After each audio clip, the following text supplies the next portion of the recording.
Senator Carson, you should be all set. Thank you very much, Aaron. Good morning, everyone, and welcome. I am Senator Sharon Carson from District 14.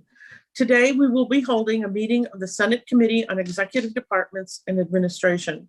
Before we get started, I'll read through a checklist to ensure that the meeting that we are holding is in compliance with the right to know law.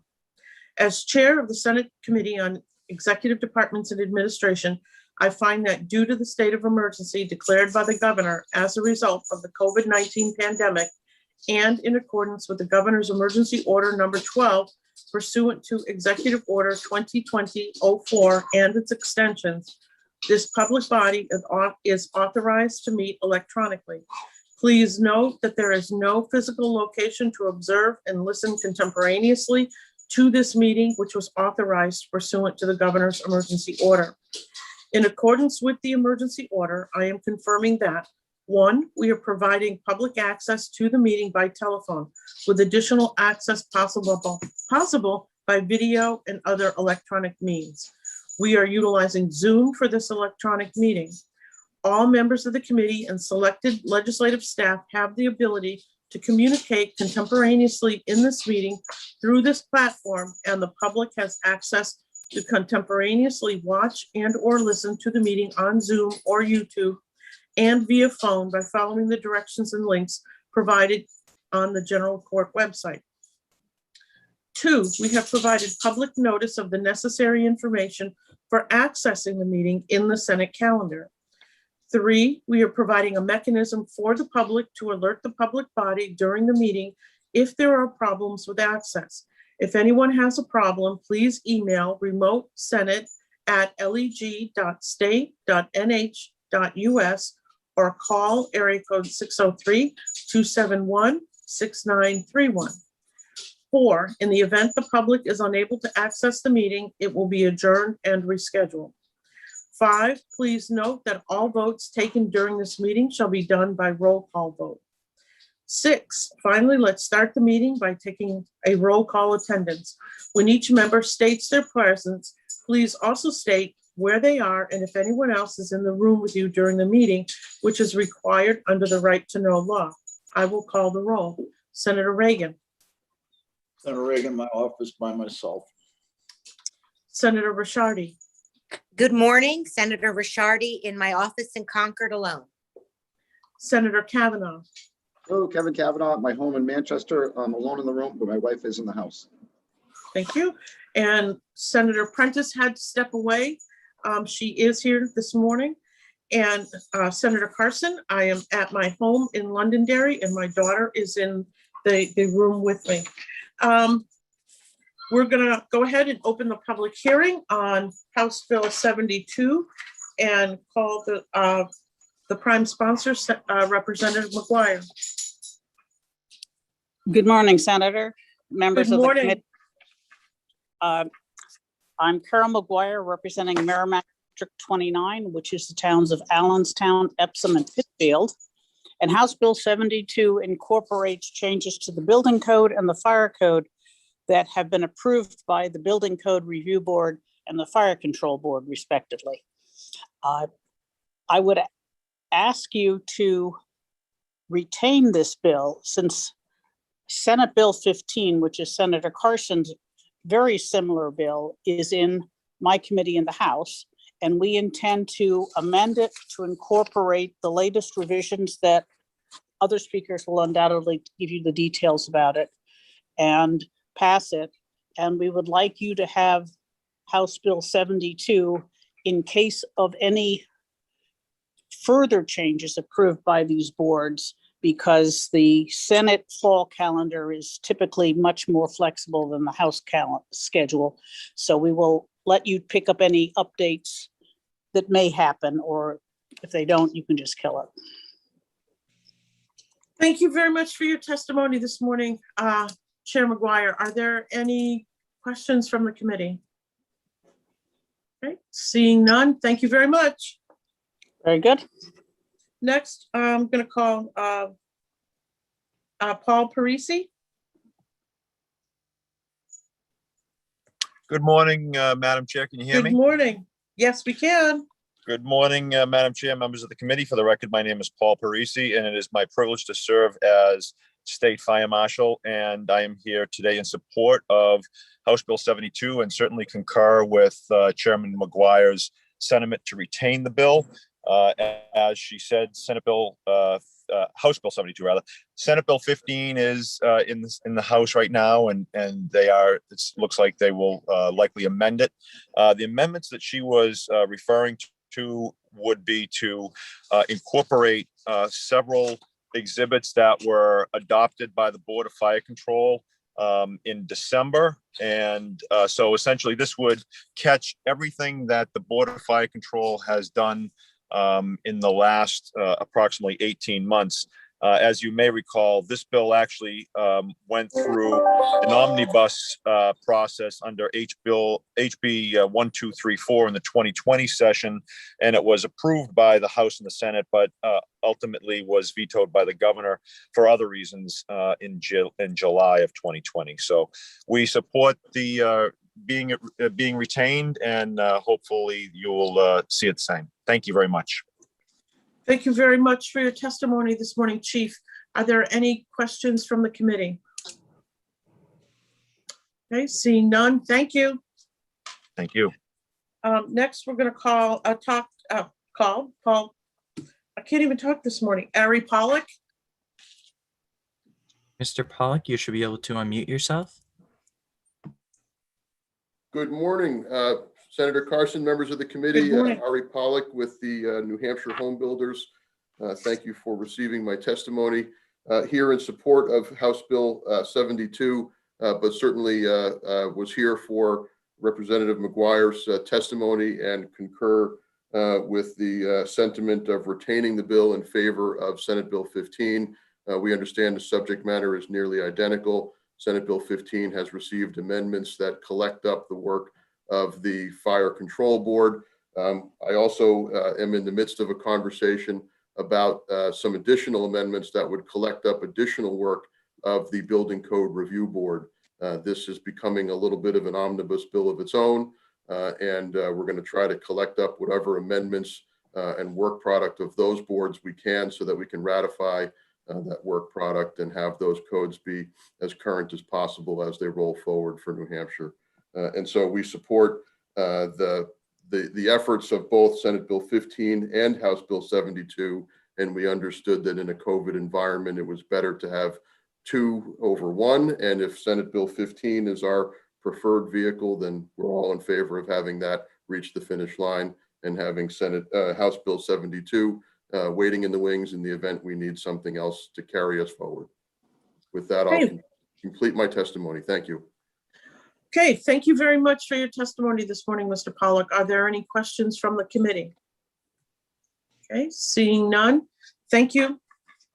Aaron, is there anyone in the waiting room that would like to speak?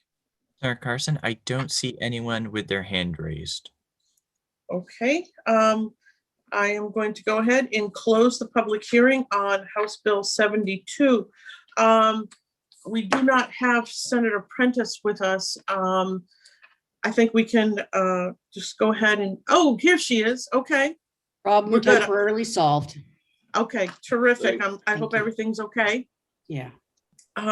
We just heard House Bill 72. And I think we can probably go ahead and exec it because it is a mirror image of Senate Bill 15. Yeah. So Move executive session. okay, Senator Kavanaugh moves executive session, seconded Second. by Senator Reagan. Okay, I have to call the roll. Senator Ricciardi, Yes. Senator Reagan, Yes. Senator Kavanaugh, Yes. Senator Prentice, Yes. and Senator Carson, yes.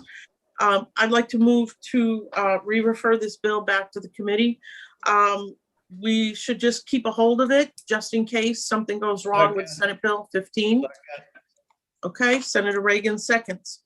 So the sponsors of the bill, people supporting the bill would like us to hold this. They do have Senate Bill 15 to work with. And there are additional amendments that they're going to be presenting to the House on Senate Bill 15. So we should keep this just in case something happens, and we'll have a vehicle to move forward. So we've had a motion of to re-refer and seconded. Are there any further comments? Okay, seeing none, I will call the roll. Senator Ricciardi, Yes. Senator Reagan, Yes. Senator Kavanaugh, Yes. Senator Prentice, Yes. and Senator Carson, yes. Is there a motion for the consent? Consent. Second. Okay, moved by Senator Reagan, seconded by Senator Kavanaugh. Is there any discussion on the consent motion? Okay, seeing none, I will call the roll. Senator Ricciardi, Yes. Senator Reagan, Yes. Senator Kavanaugh, Yes. Senator Prentice, Yes. and Senator Carson, yes. And I will take this one. I will write the little blurb for us. Is there a motion to come out of executive session?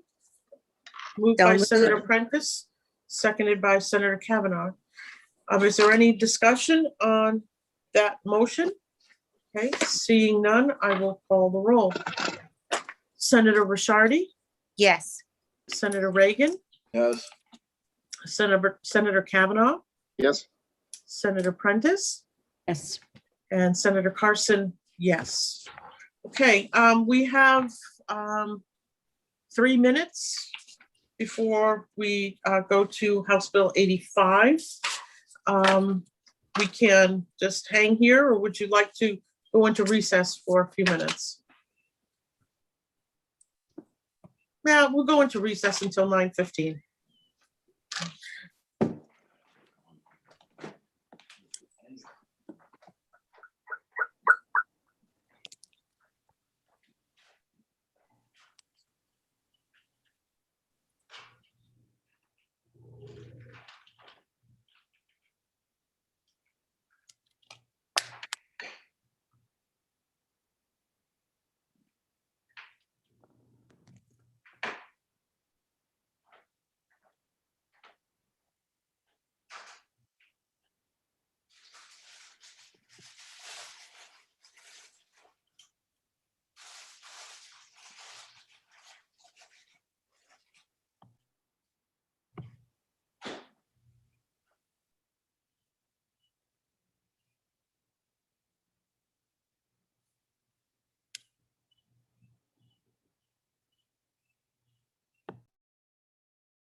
Okay.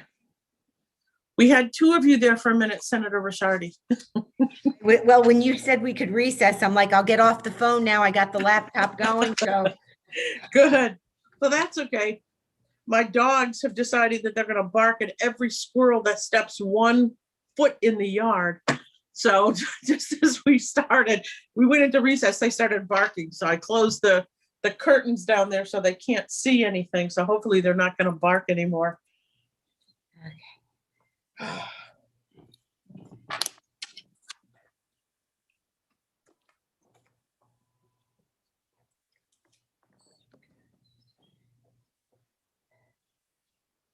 Getting better at this technology stuff, I will say, because I can't believe I figured this whole thing out.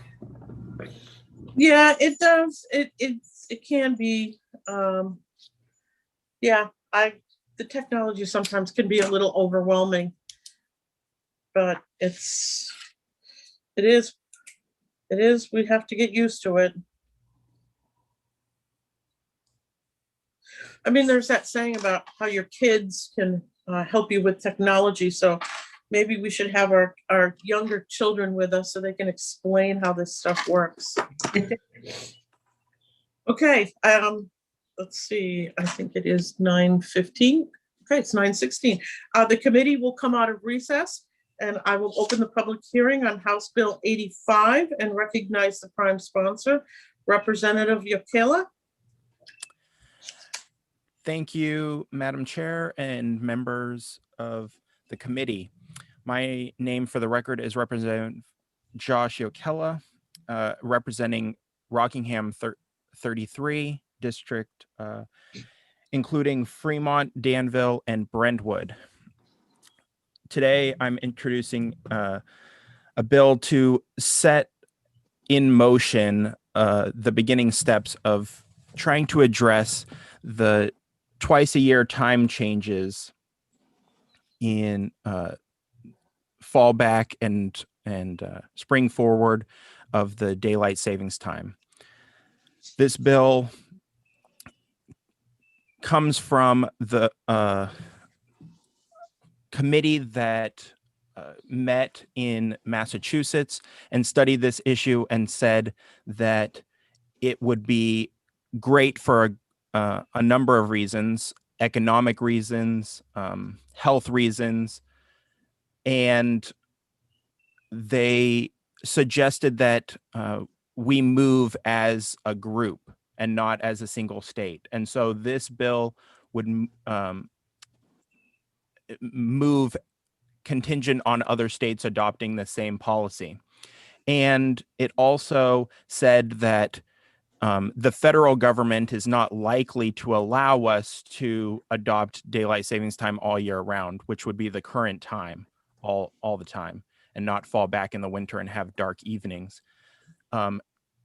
It's not likely that the federal government will allow that in the near future. So one option was to move to Atlantic time zone and just stop doing the daylight savings time switch, which would essentially be the same time that we are in now. And they chose that solution because it would only require a request of the Secretary of Transportation and not a whole act of Congress. And so that is the proposal that is on the table today. And it passed the House with a veto-proof majority. People really think that this is a big issue and a lot of support for it.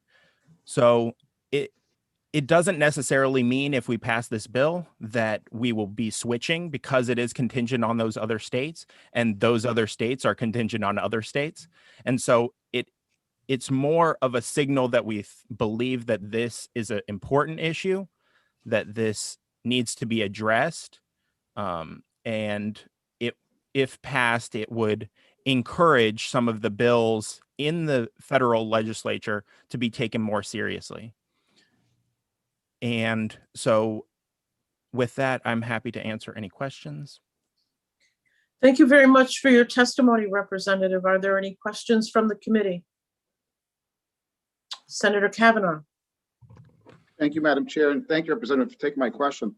So if we did nothing with this bill and the federal law was changed to keep everyone in the same time frame, wouldn't we have to comply anyway? So thank you for the question.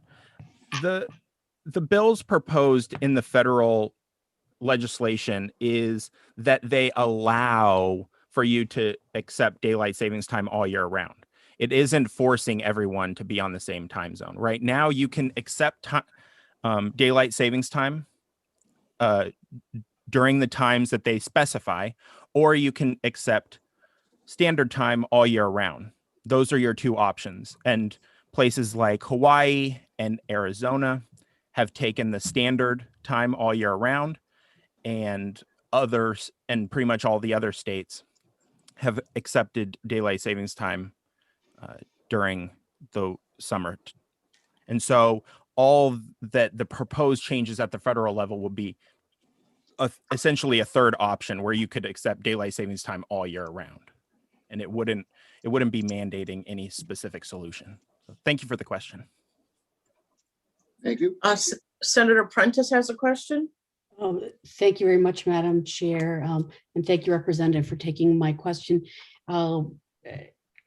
Senator Kavanaugh covered part of it for me, but uh, what I'm trying to understand is how does this, I'm concerned about dispatch centers, hospitals, radio stations, groups that you know are very time stamp specific. And if we're not all on the same page, especially across, I think across the country, but let's just take New England, where there's a lot of intermobility. What's that, you know, what could that impact be like? Has anybody thought of that? Yes, that was kind of addressed in that committee from Massachusetts, and that's why they suggested going as a regional approach. Obviously, we currently have multiple time zones in the nation right now, and there are places in the nation that even in their own state have multiple time zones. Yeah. And so people are addressing that at this current time.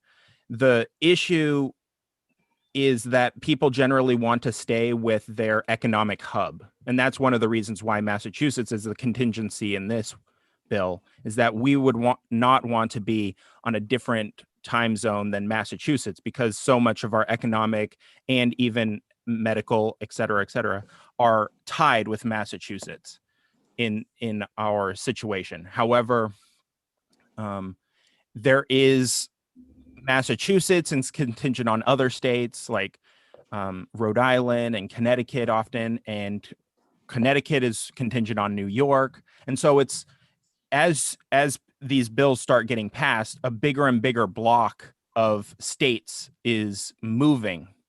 And so when you're talking about, let's say, economics of scale for the radio broadcasters to change their broadcast schedule or something like that, once you have, they're not going to do it for just New Hampshire because that's too small of a market. But when you're adding other states, maybe 5 states, 10 states in this region, then you're going to be seeing that that the economics of scale does work, and you would be able to have 2 different zones, kind of a thing. Because the Eastern time zone is a very, very wide time zone. It's the widest time zone that we have. So not all the states would necessarily want to switch, because on the western side of the time zone, it just wouldn't make sense. And so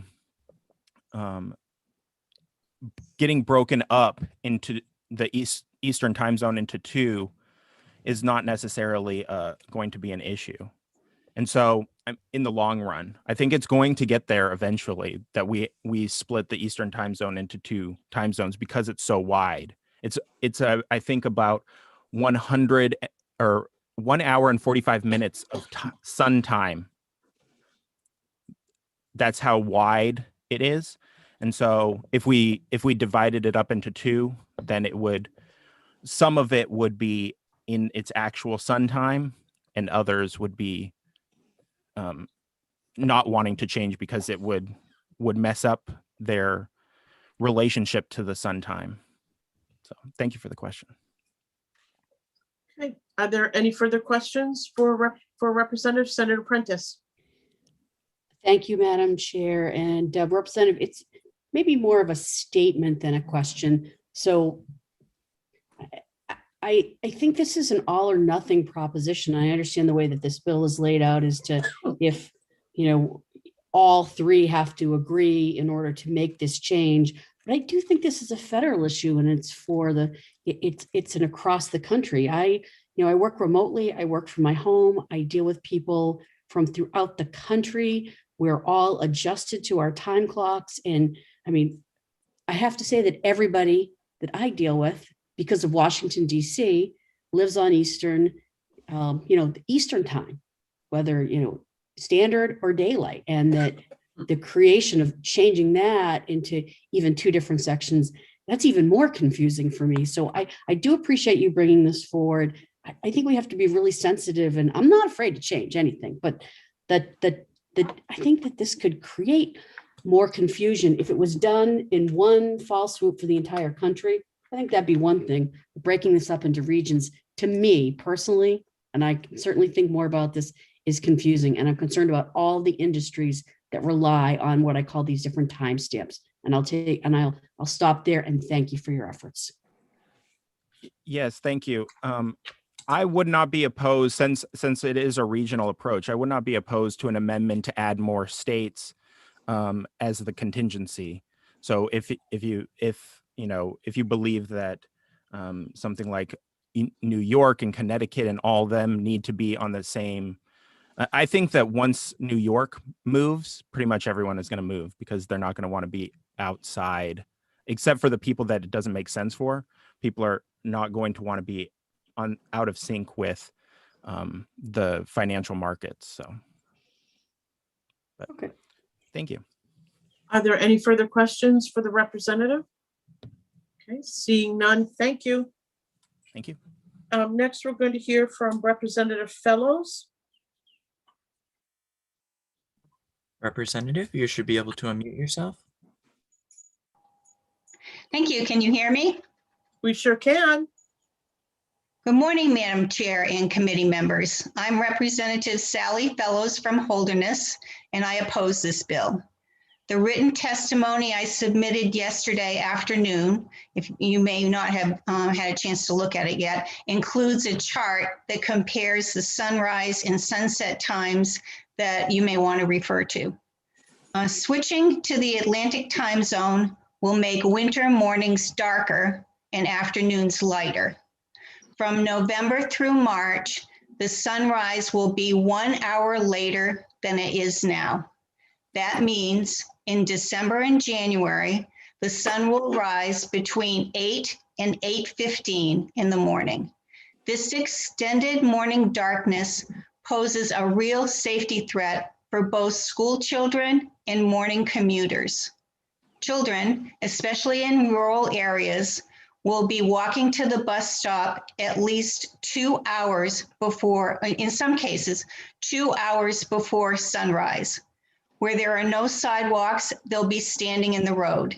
This is extremely unsafe. The heavy commuter period between 7 a.m. and 8 a.m. is now nearly all after sunrise. In the Atlantic time zone, it will be completely dark in December and January, and mostly dark in November and February. After a snowstorm, darkness will make a treacherous morning commute even more dangerous. Proponents of this bill claim pushing us east into the Atlantic time zone and eliminating daylight savings time. I need to say some proponents, because the sponsor did not mention this morning, at least. Proponents of this bill claim pushing us east into the Atlantic time zone and eliminating daylight savings time will reduce the number of heart attacks and strokes. But of course, we all know that the risk factors for a heart attack and stroke are high blood pressure, high cholesterol, and diabetes, and not the loss of 1 hour of sleep once a year. Some also say extra afternoon light could be used for exercise outside, but the winter cold and the snow keeps most of the people in New Hampshire inside anyway. Hormonal changes make adolescents want to sleep long past dawn. So some doctors have recommended that high schools change their starting time from 7:30 to 8:30. For the Atlantic time zone, this recommendation would need to be 9:30 for the start of high school. Also, students in our two interstate school districts, which are Vermont and New Hampshire in the same school district, will be in different time zones if we adopt this bill. Lastly, if you think that this time change might be a good idea, please have a plan for dealing with its impact on schools before passing this bill. I'd be happy to answer any questions. Thank you very much, Representative. Are there any questions from the committee? Okay, seeing none, thank you very much, Representative. Next, we're going to go to Scott Spradley. Mr. Good Spradling. morning, everyone. Can you hear me okay? We sure can. Thank you so much for your time. My name is Scott Spradling. I am representing the New Hampshire Association of Broadcasters, which is a coalition of radio and TV stations here in New Hampshire, numbering roughly 75 or so. We are, as a collection, opposed to this bill. This has become an every couple years kind of a conversation, and it started, and we have to remember, it started with the frustration over daylight savings and how we all feel the morning after fall back or spring forward. Totally understandable purpose, but the process here is what we consider deeply flawed and economically dangerous to our radio stations. This is a sort of a following the bouncing ball approach to this process, because this bill would move only New Hampshire, Maine, and Massachusetts, which means right now the Atlantic time zone is the same time as the rest of the region, but the other parts of the Eastern time zone will still fall back. So not only will we be an hour ahead, but we won't be an hour ahead all the time. We'll be an hour ahead some months and not other months. I think you can imagine the easy, pragmatic confusion that would happen, especially for those companies like ours that have business throughout the region and through multiple states. I carry this message to our association about creating this fifth national time zone because it really does present some severe economic challenges to radio and TV stations, especially since we're talking 3 states, and most especially since we're just coming out of a pandemic. It's not just a geographic debate. Shifting 1 hour makes an enormous financial impact. And think of it this way. Imagine you're a GM of a radio or a television station, and you know that your busiest economic time is called during drive time or prime time. So those times in the morning when everybody's commuting to work, about a 3-hour window, that is a huge economic boon for radio stations. For TV broadcasters, prime time, 8 to 11 o'clock at night, is a very important time. This bill would shift that by 1 hour, which means roughly 1/3 of the most important critical revenue raising time for radio and TV stations would be essentially eliminated or at least badly interrupted, again, as we're coming out of this pandemic. This is damaging to our clients, and we believe this is a much better conversation to be had at the federal level. It impacts national syndicated programming, which we are all supposed to get at the same time in the Eastern Seaboard. It messes with programming for radio stations that broadcast in multiple states, which many of our members do. And I want to at least point out in history, there are people that will say, well, we have time zones right now, and I live in Indiana, or I live near the Pacific Coast time zone. That's all well and good. Please remember the time zones were established in the 1880s with the beginnings of the railroad system cutting west across the country. It predates all of the technology and essentially all of the residencies that we had across the country. You're talking about changing the time frame in midstream. This is like having a broken down engine and deciding to fix it by shoving a pineapple in the tailpipe. This is not going to work well. You're going to have everybody singing that Chicago tune. Does anybody really know what time it is? It's confusing. The conversation that needs to be held by the federal government. Thank you. Thank you very much for your testimony this morning, Mr. Spradling. Are there any questions from the committee? Well, Mr. Spradling, I guess your analogy about the pineapple in the tailpipe is a good one compared to the banana in the tailpipe. So have a great day, Mr. Spradling. We appreciate your testimony. Thank you, Senators. Appreciate it. Okay, next we are going to hear from Scott Yates. Mr. Yates, you should be able to unmute yourself. Yes, I have. Thank you very much, Aaron. Thank you, Madam Chairman. Thank you to the senators, and thank you to Representative Yokela for having me speak.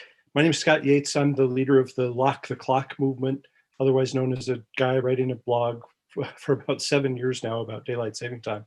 And I've been testifying around the country. It's an honor to be here with you in New Hampshire.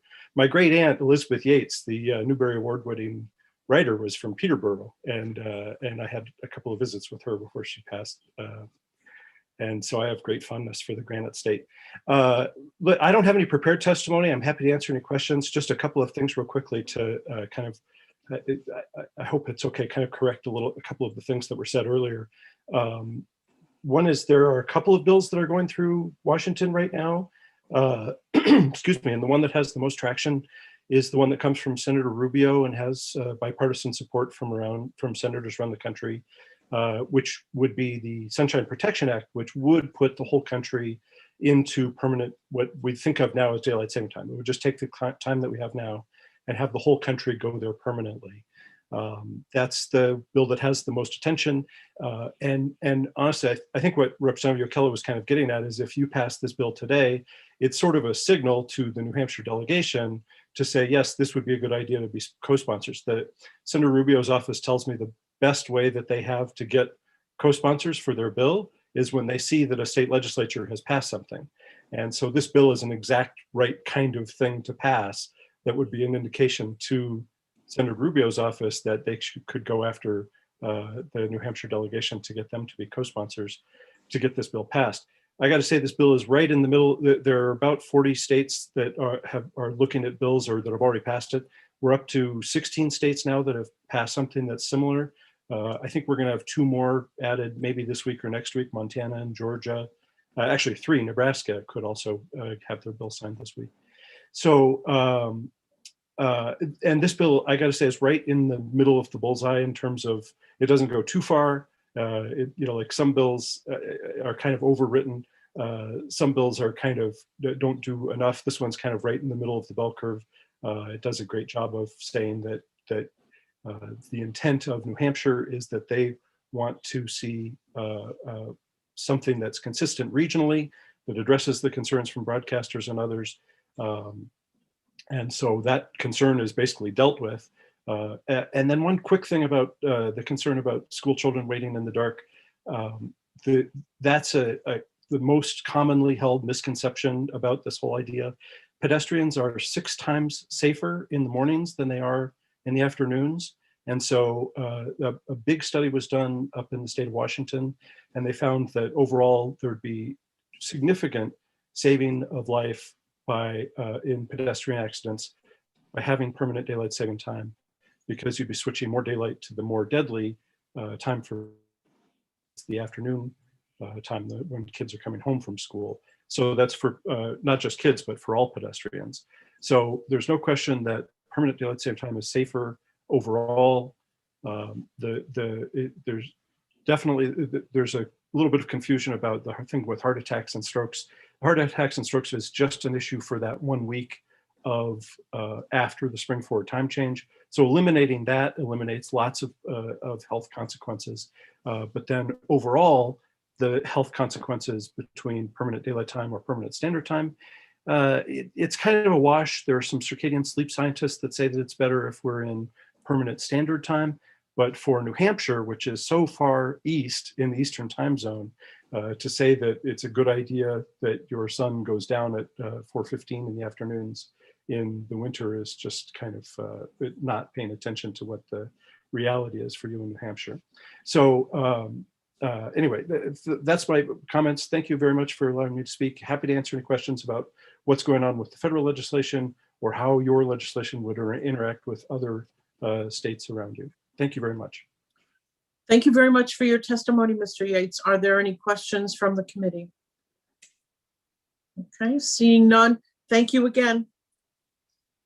Next, we're going to go to Mr. J.P. Mr. P, you should be able to unmute yourself. Hello, good morning. This is JP. Can you hear me? Yes, we can. Oh, thank you. Thank you for having me here. It's an honor to participate in this process. My name is JP. I'm a software engineer. I'm an amateur astronomer, and I'm the founder of Save Standard Time, which is a new nonprofit working across North America to preserve and extend the observation of standard time. It is the strong scientific consensus of medical doctors, safety experts, teachers, and several other community leaders that daylight saving time is not the correct clock to keep, that standard time itself is the correct time. And that would be your longitudinally correct standard time New Hampshire, your longitude is about 71 degrees west, and the Eastern Standard Time is defined as 70 degrees west. So you're right in there. It's perfect for you. Moving to Atlantic Standard Time, that's 60 degrees west. That's at least 500 miles to the east of you. That is the incorrect time. That would be putting you on permanent DST. Permanent DST would be forcing everyone to wake an hour earlier than they're accustomed in the winter half of the year. And there's a reason we don't do that, because there's just not enough daylight to shift around in the mornings in the winters. It would be depriving sleep, which in turn affects safety. That's why the National Safety Council advises against this policy. It would harm school performance, school grades, safety of children as well. The National PTA opposes this. And then all the sleep academies, the American Academy of Sleep Medicine and the Dental Sleep Academy, several state sleep academies are saying no, we need to stay on standard time to keep you aligned with the sun time for your longitude. If you look at history, we've tried this before in the 1970s oil crisis. It was supposed to be a 2-year program. It was ended within a few months because it was so unpopular. It was tried in World War II, and it was ended as soon as possible as well. You might hear people like thinking, oh, I want to get rid of the clock change, or saving daylight, protecting sunshine. And these are marketing terms that are put forward by financial interests that are seeking to increase evening shopping, but at the expense of public health and public safety. We really do need to stay with our longitudinally correct standard time. I provided a letter with some comparison photos showing you how dark it would make your mornings in the winter, delaying the sunrise to nearly 8:30. In New York, it would delay the sunrise to nearly 9 in the morning. And I ask you please to review that letter, and I'd be glad to answer any questions you might have. And thank you very much for your time and service. Thank you very much for your testimony this morning, Mr. P. Are there any questions from the committee? Okay, seeing none, thank you again. Thank you.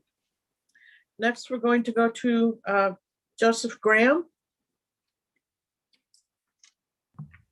Mr. Graham, you should be able to unmute yourself. Good morning, Madam Chair and committee members. Thank you for your time. I know just how many hours you work for the wonderful compensation that you get, so I am appreciative of everything you do for the state of New Hampshire. Regarding HB 85, specifically for broadcasters, a switch to the Atlantic time zone would make it harder and more expensive for us to serve our local communities, while our populated syndicated shows from other time zones. I forgot to mention, I'm the president of iHeartMedia New Hampshire, and iHeart's home to Greg and the Morning Buzz in New Hampshire today. It's a couple of the shows you might be familiar with. I say that because many people like the routine found in watching their favorite TV shows or listening to their favorite radio shows. And changing the times of these shows would disrupt the viewing habits and routines of those folks. Most broadcast syndications don't even offer an Atlantic time zone currently as an option. Syndicators and stations would be forced to make a Hobson's choice, namely to either pay for the additional Atlantic feeds of popular West Coast syndicated program or air programming an hour earlier and lose audience share. Neither is a good choice for the stations. While these seem like little scheduling inconveniences, this programming is popular with our audiences, and these programming changes resulting from HB 85 will have real-world implications for the broadcasting industry. Broadcast television and radio stations are often free to the public, and advertising dollars are our lifeblood. Smaller audiences for our programs will lead to a decline in advertising revenue, which in turn hurts our ability to serve our local communities. And over the last year, dealing with the pandemic, the value of local broadcasting was clear. Local broadcasters continued to serve our local communities, entertaining and informing our audiences. We've donated unprecedented airtime to keeping our audiences safe and informed, from airing public service announcements to providing free airtime to small businesses so that they could stay connected with our audiences despite not being able to afford advertising or only being open on a limited basis, to hosting fundraisers and food drives for our listeners. We've been here for our audiences. And our audiences drive advertising revenue, which enables stations to continue to provide news, weather, traffic, and entertainment to them free of charge. Without advertising revenue, local media outlets simply cannot serve and cannot survive. I'm happy to take any questions. Thank you very much for your testimony this morning, Mr. Graham. Are there any questions from the committee? Okay, seeing none, thank you very much. Thank you. Aaron, that was the last person that I have signed up to speak. Are there folks in the waiting room? I do see one person, Mr. Jerry Coach. Okay, why don't we put him through? Mr. Coach, you should be able to unmute yourself. Mr. Coach. Can you hear me now? Yes, we can. I'm sorry, this is my first time using Zoom with the group. I'm just here listening, so I don't have any questions. Okay, thank you very much. Thank you. Is there anyone else, Aaron? I do see one other person, M. Hausman. Okay, let's put them through. Yes, hi, can you hear me? Yes, we can. All right, thank you, Madam Chair and committee members. My name is Matt Hausman. I'm the Vice President of Programming for Great Eastern Radio throughout New Hampshire and Vermont. I just wanted to quickly reiterate some of the points that Mr. Graham just made throughout the broadcasting industry. For us in particular at Great Eastern Radio, we currently have 9 different radio stations that broadcast in both New Hampshire and Vermont. And it would be basically a logistical nightmare if it was a different time in those 2 states. And to kind of go back to what Scott Spradling said earlier, we feel that this needs to be addressed on a national level, on a federal level, simply because the satellite syndicated programming that we receive, if it's not running at the same time in both states, would cause mass confusion. Not only do we have listeners in both Vermont and New Hampshire that are listening to the same stations where it would be a different time, but there's much commuting that takes place across the border of New Hampshire and Vermont. So to go back to what Mr. Graham from iHeart said, they provide Greg in the Morning Buzz, a popular show. We are an affiliate of Greg in the Morning Buzz. So if that were to begin at separate times in 2 different states, we would certainly create havoc for our listeners. It would then, of course, result in the decline of revenue, and into that cycle we would go of losing audience and then losing clients. It would also have an impact when it comes to sporting events. We have many sports stations, so if a Red Sox or a Bruins or a Patriots game, to have them start at different times in both in different states, it would just, again, lead to a lack of revenue. There are clients that specifically pay for specific hours of sponsorships and advertising. And if they were unable to do that, they might just walk away altogether, which would be not great for us. And as just to reiterate again what Mr. Graham said, we rely on those dollars so we can provide the best resources and information that we can for our listeners. So thank you very much for listening today. If there's any questions, I'd be happy to answer those. Thank you very much for your testimony, Mr. Hausman. Are there any questions from the committee? Okay, seeing none, thank you again for your testimony. Aaron, anyone else?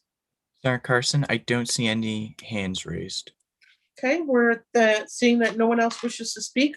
I'm going to close the close the hearing on House Bill 85. Okay, the next bill we have is House Bill 130. I'm going to go ahead and open the public hearing on House Bill 130.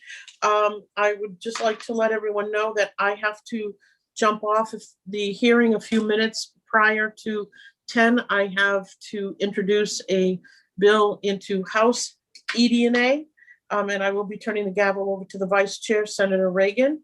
I would also like to let everyone know that Commissioner Arlinghouse is going to be testifying, and he has a potential amendment that he will be discussing during his testimony. That being said, I'm going to recognize the prime sponsor, Representative Schuett. Thank you very much, Madam Chair, and good morning to members of Senate ED&A. I am Diane Schuett. I represent Merrimack 20, the towns of Pembroke and Chichester, and I serve on House eDNA.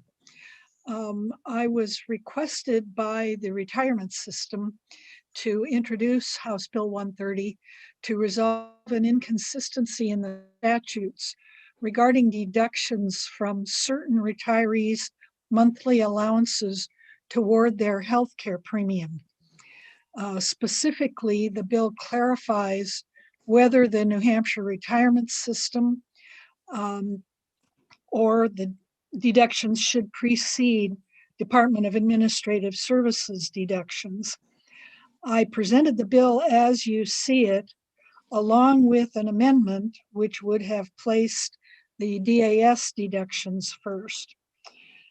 After hearing from both departments at our hearing, House eDNA voted unanimously to establish the original bill as legislative intent, particularly with deletion of language which has been interpreted in such a way that in some cases could result in deductions that actually exceed the total cost of the medical premium. The bill did pass the House on the consent calendar. I will state that this is a rather confusing concept, but I will be glad to answer what questions I can. It's likely that I believe Mr. Carlin and Mr. Arlinghouse are both present to testify, and they would probably be better prepared to answer your questions. And like Senator Carson, I have to be present at House eDNA shortly. Thank you very much for your testimony, Representative Schuett. Are there any questions from the committee? Okay, seeing none. Thank you, Representative Schuett, and I will see you in a few moments. Thank you. Next, we're going to call Marty Carlin. Mr. Carlin, you should be able to unmute yourself.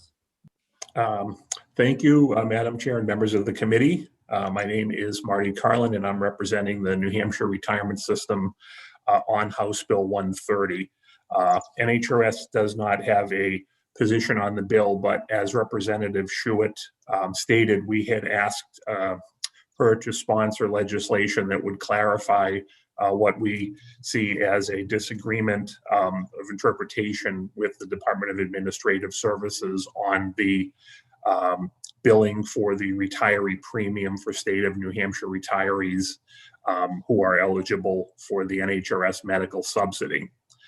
Just to kind of get a common description of the subsidy out for some folks who may not be familiar with it, this isn't part of the core pension benefit, but rather this is a supplemental benefit paid to eligible retirees and their families that would be an offset to insurance premium costs billed by their former employer. The plan was set up for Group 2 back in the late 80s, early 90s, and then expanded into Group 1 in the 90s, and then the legislature closed the plan for Group 1 members and most Group 2 members going forward. So essentially, it's a closed, finite amount of folks who are eligible for this subsidy. It has always been NHRS's longstanding administrative practice to pay the subsidy amount to the employer before assessing any deductions for the premium to the actual retiree.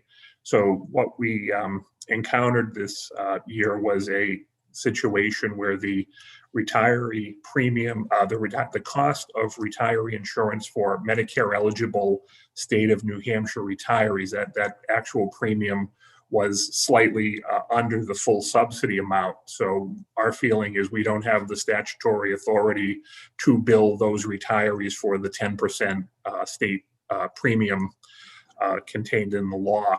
And since the beginning of this year, DAS has been doing monthly billing for, I believe, somewhere between 500 and 600 retirees. Without taking a policy position on the law, we felt that clarification was in order, and the legislature would be the best vehicle to get that. So as Representative Schuett testified, we provided her with draft language with two versions of the amendment to RSA 100A54, one which would put the precedence of the premium bill to all retirees before the subsidy application, or one that which would allow us to bill all retirees and then reimburse the DAS, or conversely go the other way and say the retiree deduction comes after the subsidy is paid. So the bill before you, House Bill 130, would basically put us in a position to bill all state retirees, the same premium that they're under the law. I know I'll leave it to Commissioner Arlinghouse to represent Admin Services' position on this. We've been working through this with them for quite some time, and could not reach a final agreement on the interpretation of the law. So that's why we put this bill, asked Representative Schuett to put in legislation this session. Be glad to answer any questions the committee may have. Okay, thank you very much for your testimony, Mr. Carlin. Are there any questions from the committee? Mr. Carlin, are you aware of the potential language that the committee has been presented with for an amendment from the commissioner? No, I'm not aware of that. I don't believe the retirement system is. Okay. Okay, thank you. Okay, are there any further questions? Okay, thank you very much, Mr. Carlin. Well, I believe Senator Reagan was waving his hand. Oh, Senator Reagan, I'm sorry.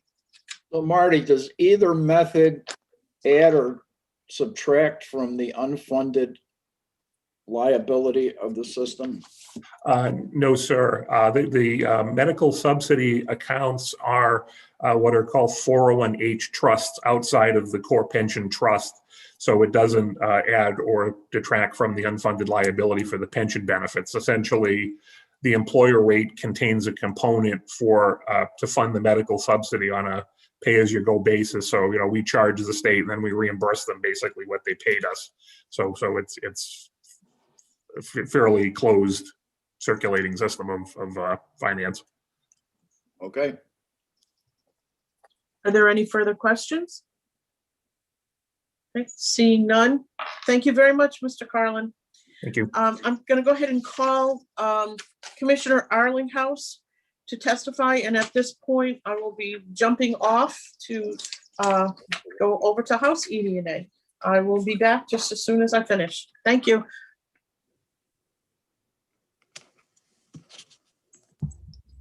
Commissioner, you should be able to unmute yourself. Can you hear me now? Yes, go ahead. Very nice. Okay, thank you. I was waiting for my picture to pop up and it didn't, which is a blessing for all of you, I think. My name is Charlie Arlinghouse. I'm the Commissioner of Administrative Services. And as you can't see, sitting behind me are Cassie Keene and Joyce Pittman, who are the two smart people in the room who administer the retiree health benefit. Cassie's our Deputy Commissioner and Joyce is our Director of Risk and Benefits. They know a lot more than I do about this. I want to walk you through what this is a little bit though, because it's extraordinarily complicated and it's very easy to say things that are accidentally misleading. And I want to be very careful not to. The state of New Hampshire, through Administrative Services, through our Risk and Benefits Office, administers a retiree health benefit plan for state retirees. There are various sources of funding for that plan. Funding for that is, as I think all of you know, is often an issue in budget cycles. How we get there, whether there's enough money, and if there's not enough money, we have to cut benefits by statutory design. So we are always very concerned that there be enough money so that we don't have to try to come up with new co-pays, et cetera, et cetera. Over the course of recent years, there have been a couple of significant changes to our income streams, the revenue that supports this in the budget. If you look at the retiree health benefit in the budget, which is accounting in at 2903 for those of you who are familiar with the budget, but within our budget, there are a bunch of different revenue sources. In 2001 budget debates, there was an enormous 2001, I guess like most years, there was a budget crisis. I'm sure there are years where there's not a budget crisis, but I don't remember many of them. But 2001, there was a big budget crisis. And if you remember, the House and the Senate wrangled with each other so that House Bill 2 that year wasn't even House Bill 2. It was House Bill 148 or 157 or one of those kind of things. And a vivid picture in my head of Jack Barnes railing on the floor of the Senate, talking about how we fund this and why the Red Sox were a great team, if you know Jack. So that was another thing. And one of the things they came up with was the medical subsidy. I want to caution you about something. There is a medical subsidy for local, or that is political subdivision employees. This is unrelated. It happens to have the same name. It's not the same animal. It's not the same thing in design at all. This is not employees' money that is deducted and put in a trust and then offered to the employee. This is and has always been money that the state pays for and then the state gets back. And it is a subsidy to the retirement benefit plan. It's a subsidy based on a head count. So what happens is we send over money, about, let's just call it $11 million in round terms. We send money to the retirement system that we collect on a head basis. That money then comes back. It'd be very easy for you to say, that sounds really stupid. At least I hope that's what you think, because that was my first reaction. What happens is the quote unquote color of the money changes. It goes over as the percentages change, but it goes over as something like 40-something% general funds, and it comes back as something like 50% general funds. This is very important during crisis years. When it was initially created, it solved an $8 million hole in the budget. $8 million biennial, $4 million a year. It's grown to be more like 10 or 11 million a year. And so that's the medical subsidy, and it's a per head charge. Starting in 2009, retirees were assessed, some subsets of retirees, not all retirees even today, were assessed a premium contribution. When the language was written for that, and I believe my department wrote it, I think Linda Hodgson was commissioner at the time, who a lot of you knew, or might still know. It's not like she went anywhere. She's just living in Epsom. It says, in addition, the premium contribution shall be in addition to and notwithstanding any other payments. Why? Why would you include language that was that doctrinaire and that prescriptive and that much of a straitjacket? It's because that money is meant to be income for the plan. All of that money is meant to support the retiree health benefits that we pay out. All of this money is collected is to support benefits that we pay out and must be used to support benefits that we pay out. For many years, that wasn't an issue. Everybody understood in addition to and notwithstanding. In recent years, the retirement system has decided that they find that language confusing, and that our interpretation is that it means that the premium contribution should be in addition to and notwithstanding. And they said, you can't draw that conclusion from words in addition to and notwithstanding. That's obviously not our opinion.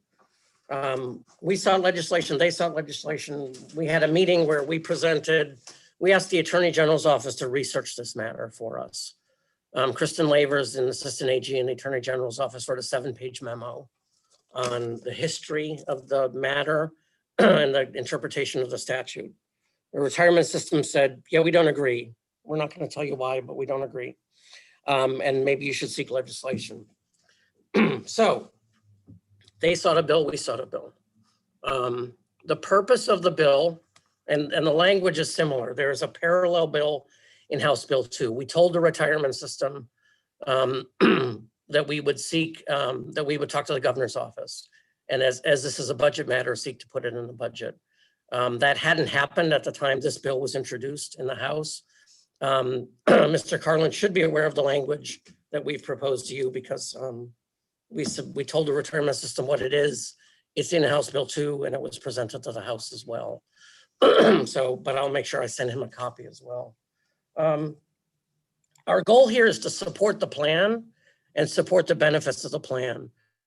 And what we ask you to do is make clear that the language is the language and the meaning is the meaning.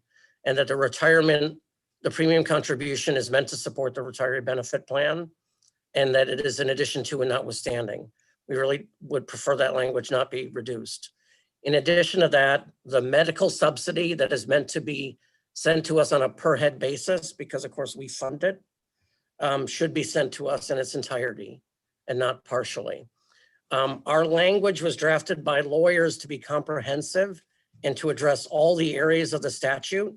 If you've read this statute, it's enormously confusing, in part because it was written when we were procuring benefits in a different way, when the retirement system was administering the plan instead of the state administering the plan.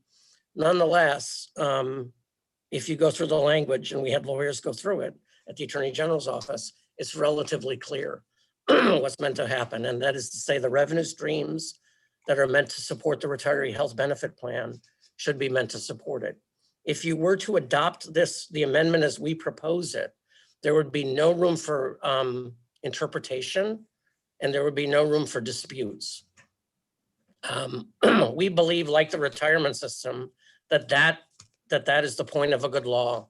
The point of a good law is to eliminate interpretive issues.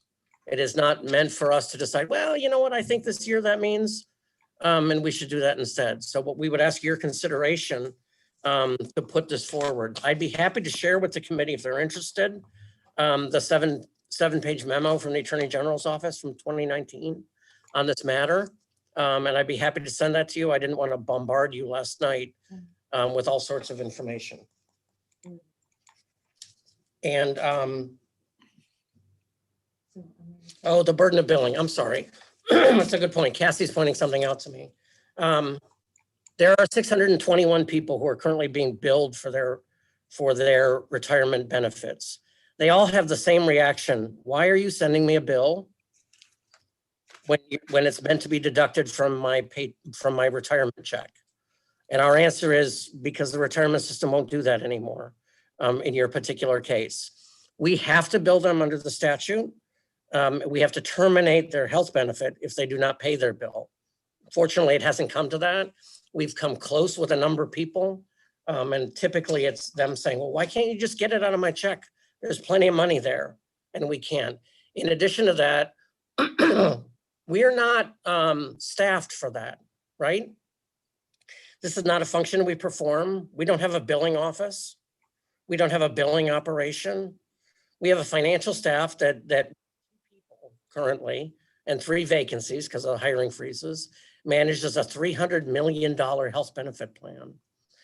But we don't have software to do billing. We don't have people to do billing. So we're currently doing 621 bills by hand. It's very important, I think, that not be the case, or we would need staff. And it's very important that the money the budget is counting on to administer the health benefit plan be available to administer the health benefit plan, so that we don't have to make dramatic changes through fiscal committee to people's benefits, which nobody wants to do. Anyway, that's the big stuff, but I'm happy to answer any questions.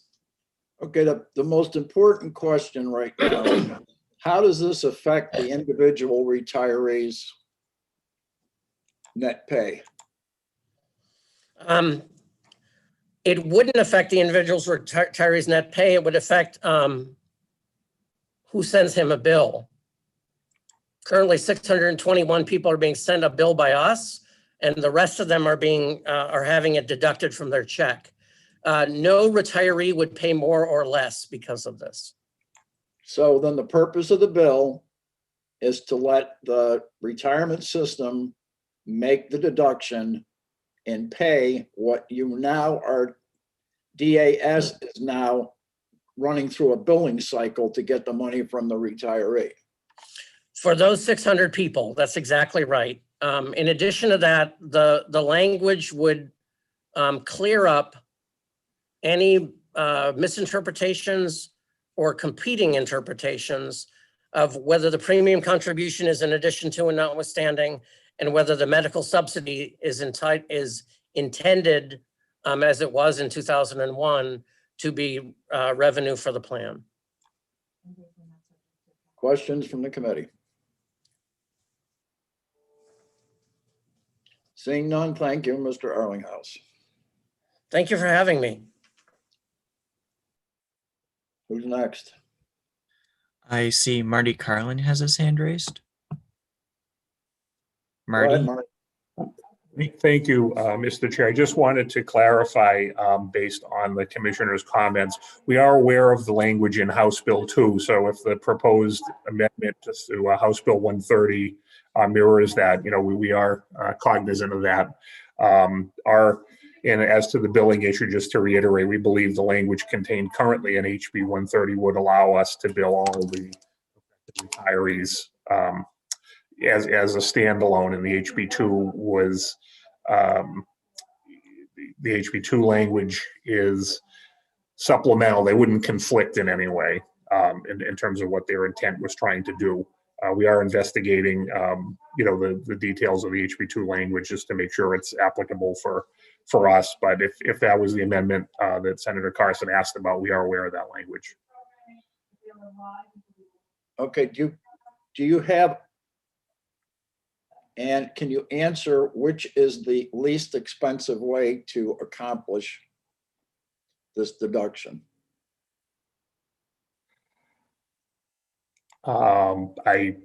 Without doing analysis, I mean, if admin services isn't set up to do this, we would have to do some reprogramming as a one-time issue to begin billing those 600 affected members. But that's, I don't have a cost estimate for that, but it would be a one-time cost.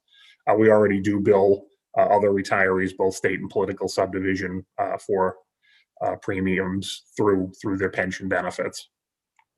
Or we don't bill them, we deduct the premiums from the pension benefits and send them to the employer or insurer.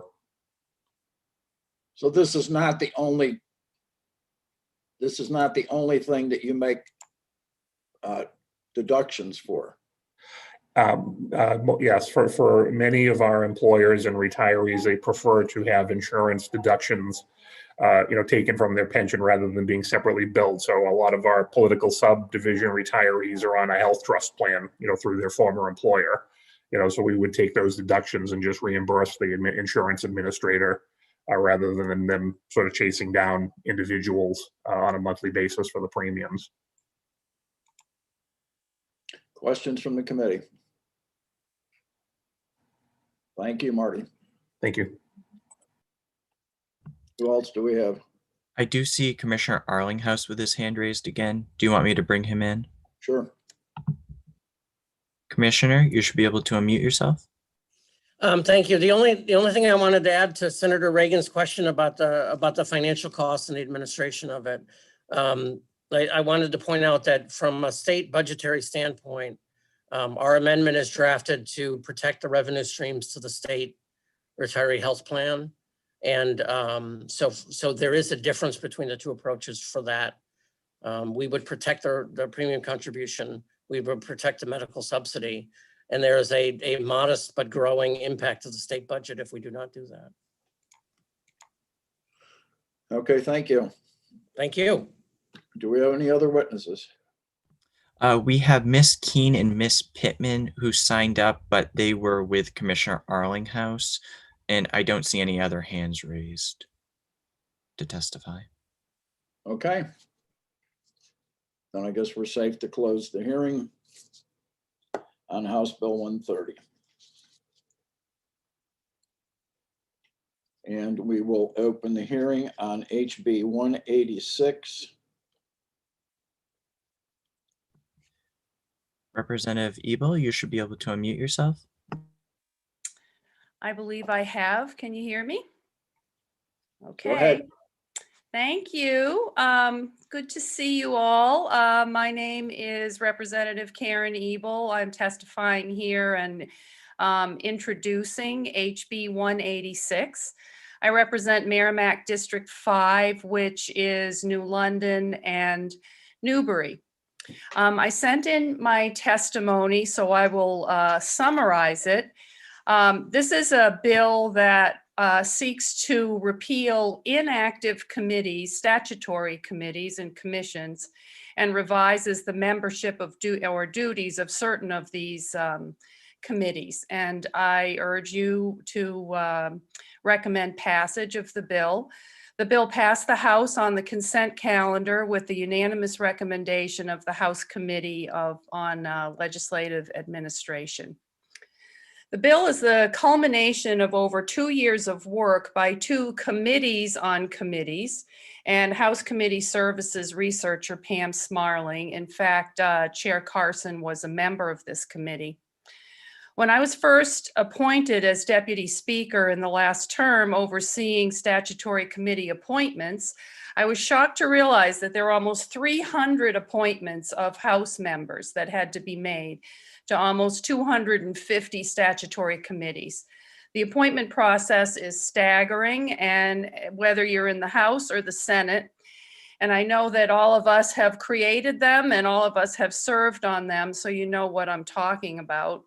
After some discussion and working with House Committee Services, we decided to make a comprehensive list of all these statutory committees, their responsibilities and their frequency of meeting. And the process took months and months by House Committee Services staff. I formed a bill to create a committee on committees, but the governor also included a similar committee in HB 4 in the last term.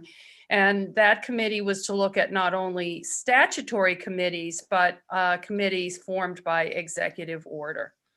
I won't go through all the legislative background of this, but basically, we convened a committee on committees, which I chaired, and we went through many, many committees, made recommendations that were contained in HB 1245 last year. And because we had such a compressed time frame, we couldn't complete all our work. So in addition to making recommendations from the first committee on committees, it's almost as complicated as the retirement system, right? No, not quite. Anyway, we made recommendations from the first committee on committees and then also created a second committee on committees. And HB 186 is the second part of our work. And so you'll see that we recommend the repeal of several more of these commissions. I just wanted to clarify the process for our review. Every administrative agency came in to discuss the statutory committees and commissions that were associated with their agencies, including their history, frequency of meeting, purpose, and the need for their continued existence. Members of the committee confirmed with commission and committee chairs.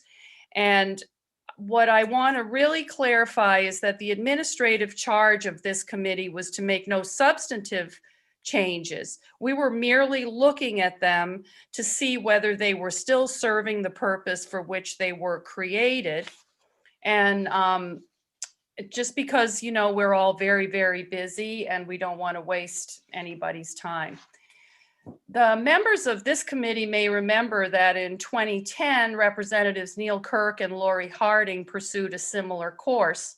And it's been a decade since all these statutory commissions had been reviewed. And so it really was time for them to be reviewed again. In the testimony and in our original report a couple of years ago, we made several recommendations on how through the legislative process we thought we could make better use of these legislative commissions. One is to have the legislative administration committee in the House, and perhaps your committee make sure to review an updated list every couple of years to see how things are going. Another thing is to just make sure that the reports of these commissions go to the committees that are responsible for the subject matter. At the current time, they just go to the clerk, the speaker, and the president of the Senate. And it is up to them to forward them on, but I think it's really important that chairs are kept apprised of the commissions and what they do. we also need to be a little clearer on the reporting requirements and things of that nature. There, we have several recommendations there. And so just with respect to the bill itself, I won't go through all the repeal recommendations, but I just did want to make a couple of comments. We did recommend that we repeal the State Historical Records Advisory Board. I understand that you have received input that actually does still serve a purpose. I've conferred with Deputy Secretary of State David Scanlon, who had originally recommended repeal. We have some new late breaking information. So if you folks decide that it shouldn't be repealed, that of course is within your purview. As I said, we really, we're not here to make substantive changes. We were just here to objectively assess the continued usefulness of the commissions. The second thing I just wanted to mention for your consideration, in the course of our last meeting where the Committee on Committees was making recommendations, we had one recommendation that we missed that is in the report, and that is that the County State Finance Commission, which is overseen by DHHS, its two representatives include somebody from the municipal and county government. I'm talking about the House side, municipal and county government committee, and the other person come from finance, because that will help sort of hone in the responsibilities of the representatives who are appointed. And with that, I'm happy to take any of your questions. Thank you. So Karen, you wish to, what was the name of the historical record thing? What was that? Okay, so I think you'll probably have testimony on this. I understand that the state archivist was planning on attending, but it's called the State Historical Records Advisory Board. So that was one thing that you may get testimony on. And then the other thing, and I'm happy to prepare an amendment for you if you want, with our recommendations on the County State Finance Commission membership. We actually had thought that was one that would be repealed because they don't meet very frequently at all. But DHHS came in and said, you know, when it's needed, and they would really like to see it remain. Okay, if you'll prepare that amendment, and we'll postpone taking executive action on this. So thank you for your testimony. And I'll stay here if there's any follow-up. If you want me to check my records or something, I'm happy to do that. Okay, who's next? It looks like Representative Shaheen. Representative, you should be able to unmute yourself. Hi, can you hear me? Yes. Hello. Okay. Thank you, Mr. Vice Chair and members of the Senate. I'm Representative Vanessa Sheehan, Hillsborough District 23, and today I'm representing the Legislative Administration Committee. I wanted to sign in to talk about the amendment that our committee made to HB 186. The amendment makes three simple changes to the bill. First, it deletes Section 5, revising the description of the members of the Legislative Youth Advisory Council. This was removed because the House ED&A committee has a retained bill that will examine the entire makeup and establishment of the Youth Advisory Council. Second, we amended Section 8 by requiring a majority of the members of the Advisory Committee on Marine Fisheries to be from the Seacoast region.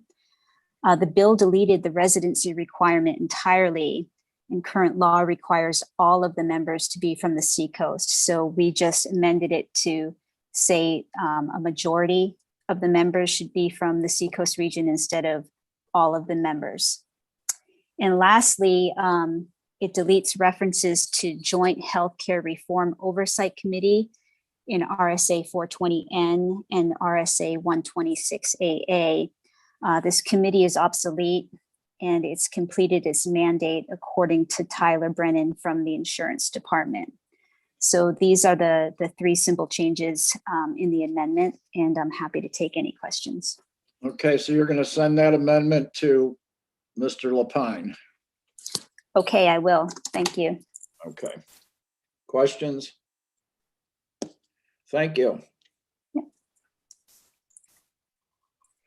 Who's next?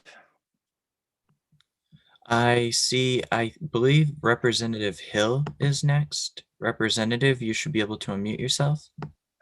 Thank you, and thank you for allowing me to speak to your committee. Nice to see you all again. I just wanted to add one additional item.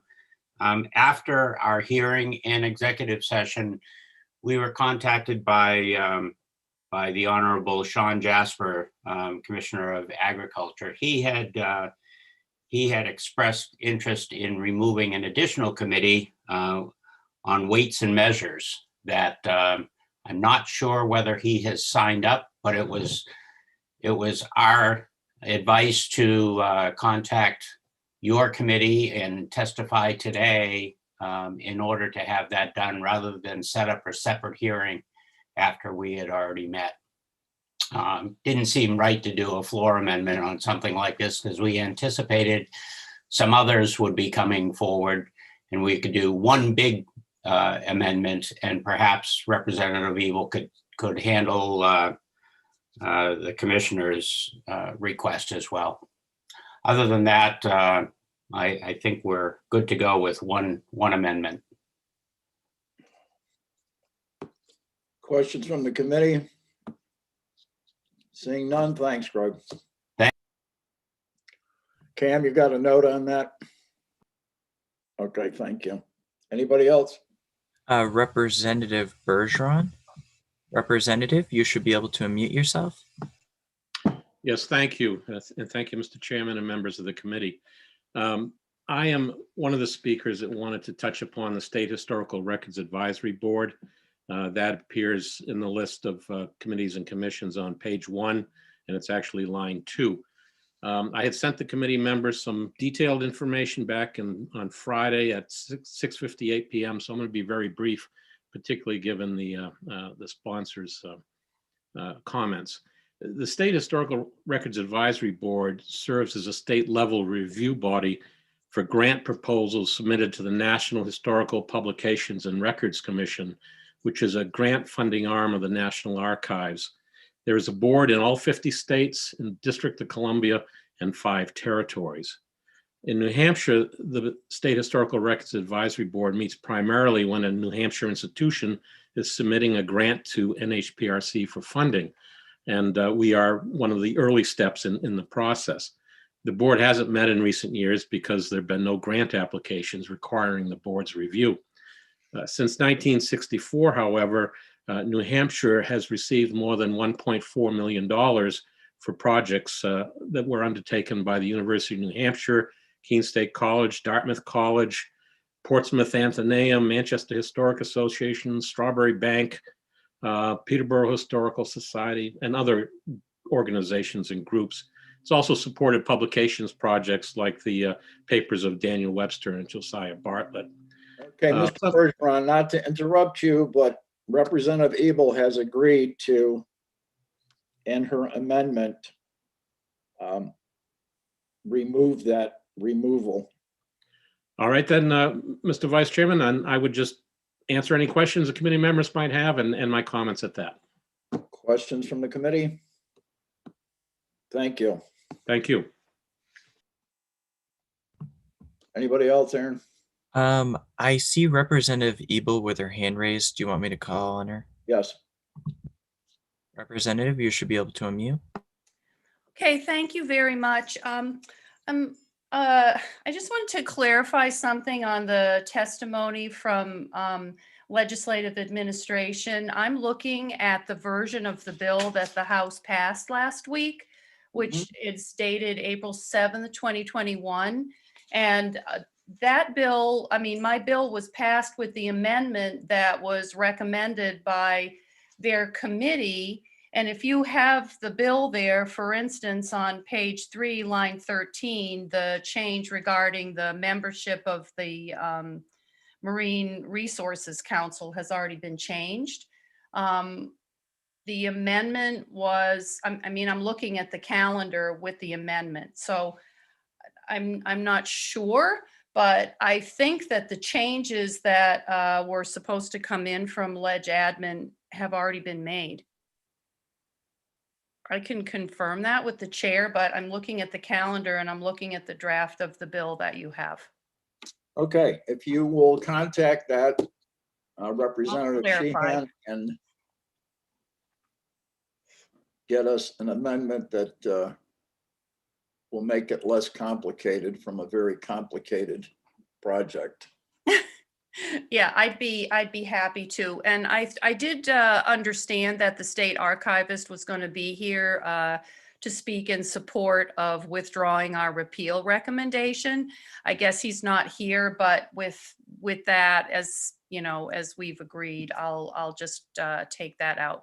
So basically, the draft that I'll be preparing for you of an amendment will remove that repeal recommendation and include the county state finance commission recommendation that I made to you, and then you know, it'll up to you. Okay. All right. And you'll work with Cameron Lapine and we'll have a very positive outcome. Well, I appreciate that. Thank you very much. Thank you, Karen. Bye. Is there anybody else, Aaron? Tyler Brennan from the New Hampshire Insurance Department. Hi, Tyler Brennan with the Insurance Department. Thanks. And we're here just to express our support for the bill. This is the changes are part of the insurance statute as it relates to the Joint Healthcare Reform Committee. And this is a perfect example of a committee that was created 10 years ago and has really satisfied its charge and is unnecessary today. So I'll end there and happy to take any questions. Thanks. Thank you, Tyler. Questions for Tyler Brennan? Anybody else, Aaron? I see Paul Sanderson. Mr. Sanderson, you should be able to unmute. Thank you. I believe I have. Thank you, Mr. Vice Chair, members of the committee. I'm appearing on behalf of the New Hampshire Fish and Game Department. I'm the legal coordinator, just to express opposition to the amendment that the Legislative Administration Committee has placed into the bill as it is now before you to the Advisory Commission on Marine Fisheries. Current law requires that all of the members of this committee be members from the seacoast towns. We've had various discussions with the Legislative Administration Committee as the bill has proceeded. Initially, it would have removed all of that residency requirement. It was now changed after our discussions to a majority have to be from the seacoast towns. I was asked by the Fish and Game Commission yesterday after their meeting to express our view as well as that of the advisory committee that current law should remain unchanged. I would have to agree with Representative Ebel. They've worked very carefully on this and worked with us. They agree with us that the committee has value. Our only disagreement is on the residency of the members. The committee, the Advisory Committee on Marine Fisheries, states its charge as representing an industry rather than a resource. And they feel that folks who are resident in the seacoast are best able to meet that industry charge and also advise our coastal commissioner, who under the Fish and Game Commission law is in fact required to be a resident of those seacoast towns. So we feel that it would be sort of a change from the current statutory scheme to remove the residency requirement, and we would simply ask that current law remain. With that in mind, I'd be happy to answer any questions from you. Okay, then you'll contact Representative Ebel and make sure that you agree on the wording in her amendment. I'd be happy to speak with Representative Ebel and see if we can reach that agreement, Senator. Thank you. Okay, any questions from Mr. Sanderson? Thanks, Paul. Thank you. Anybody else, Aaron? I just see one hand raised, Brian Nelson Burford. Mr. Burford, you should be able to unmute yourself. I believe that I have. My name is Brian Nelson Burford. I'm the New Hampshire State Archivist. As Representative Ebel pointed out, I have signed up as being opposed to the bill only because I would like to see the State Historical Records Advisory Board continued. Okay, I think we've resolved that for you. Yes, thank you. But I just wanted to know her to know that I am here and do support that change. Okay, thank you, Mr. Burford. Thank you. Aaron? Senator, there's no one with their hand raised at this time. Okay, that closes the hearing on House Bill 186. And we'll open House Bill 218 and hear from the prime sponsor, Tony Likas. Thank you, Vice Chair. I'm actually not the prime sponsor, but I did the committee report on House eDNA for this. This bill will eliminate the state licenses currently required for hawkers, peddlers, and itinerant vendors. We heard testimony from the Assistant Secretary of State Scanlon that in his memory, there's never been any investigation done related to these licenses. The licenses require posting a bond. They've never had to make use of that bond. And basically, other than having the form filled out, taking the money and keeping the records, the Secretary of State's office really doesn't do anything. There's no investigation of the people. As a matter of fact, if they check the box on the form saying that they're felons, they still get the license, and there's just nothing done at all. There's no investigation. The municipalities already have the authority to create their own ordinances to put in place regulations or licenses for hawkers, vendors, or peddlers if they choose to do that. And also the Assistant Secretary of State Scanlon said that he had no objection to eliminating this, that it basically served no function. And the other thing is that most of the people who are doing, doing this kind of work, itinerant vendors, peddlers, and that sort of thing, tend to be, some of the poor people among us trying to make a living, and burdening them further to get a license when there's really no benefit to it, doesn't seem to make sense. And so this bill would remove that. Questions from the committee? Thanks, Tony. Thank you. Next, I see Ross Connolly.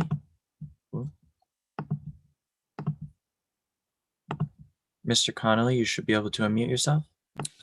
Hello, Senators.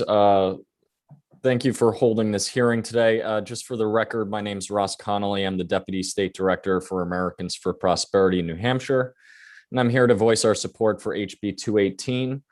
Be really brief in the interest of everyone's time, but RSA 320 and 321 are unnecessary regulations that add an additional barrier to local vendors and entrepreneurs from selling their products to our local communities. HB 218 simply removes the state level license. This bill does not remove the ability of cities and towns to require a license to vend or require additional regulatory oversight. Each city and town creates their own regulations, which reflects the specific desires of the local government that vendors must comply with, and all the enforcement is done at the local level. So vendors have a difficult enough time complying with the local regulations with licensing. The additional step of RSAs 320 and 321 do nothing to protect the public safety, as we heard from Representative Lekas, and only make life more difficult for these entrepreneurs. And for all those reasons, we urge the committee to move HB 218 to pass. And I'd be happy to take any questions. Questions from the committee? Thank you, Mr. Connolly. Thank you. Aaron? Senator Reagan, there's no one else with their hand raised or signed up to speak. Okay, that closes the hearing on House Bill 218. not having the full committee, we're not going to exec. So unless we hear in the next minute from Senator Carson.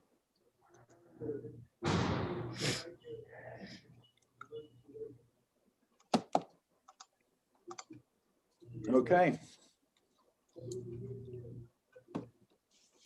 With that, we will adjourn this hearing. Thank you all. Thank you. Have a good day. There needs to be a vote to end the meeting. I just spoke with the Senate president who said the chairman could adjourn the meeting. Okay. Yeah. Okay.